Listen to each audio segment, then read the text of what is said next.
हम पूनम कर्ण सबके प्रणाम करै छी। आइ हम एकटा होली के गीत गा बजा रहल छी। नीक लागत लाइक करब, चैनल के सब्सक्राइब करब। मिथिला में राम खेलती होरी, मिथिला में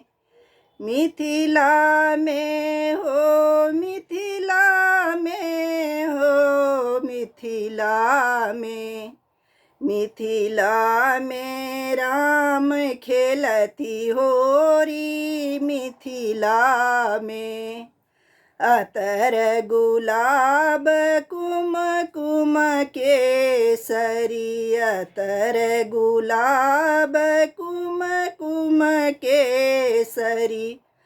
रंग अबीर भरल झोरी, मिथिला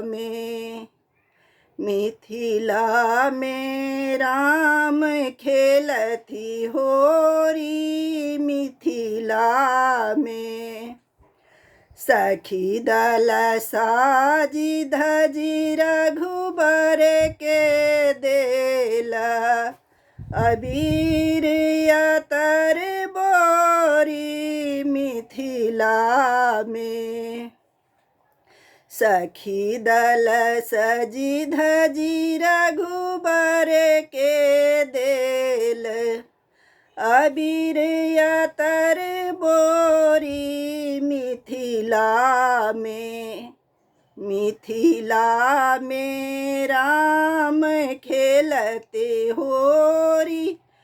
मिथिला में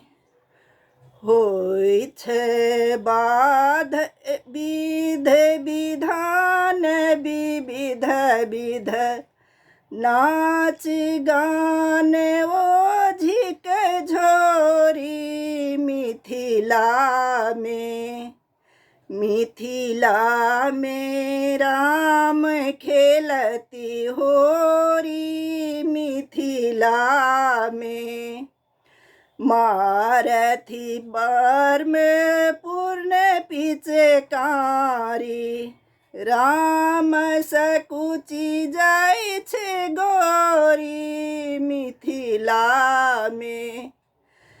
मिथिला में राम खेलते होरी, मिथिला में सूर्य गण सुमन गगन साउल झथी, सूर्य गण सुमन गगन साउल झथी, अबीर गुलाल बीच घोरी, मिथिला में राम खेलती होरी, मिथिला में कूदथी बालक वृंद मुदित मणि, कूदथी बालक वृंद मुदित मन, मिला निज निज जोरी, मिथिला में राम खेलत होरी, मिथिला में धय फगुआ के रूप मिथिलापुर, घर घर मची रहल होरी, मिथिला में राम खेलत होरी, मिथिला में हरे कृष्ण शोभा लखी सकुचित, शेष शारदा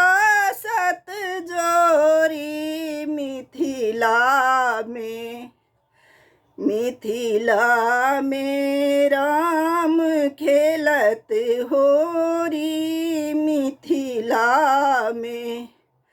मिथिला में हो, मिथिला में हो। मिथिला में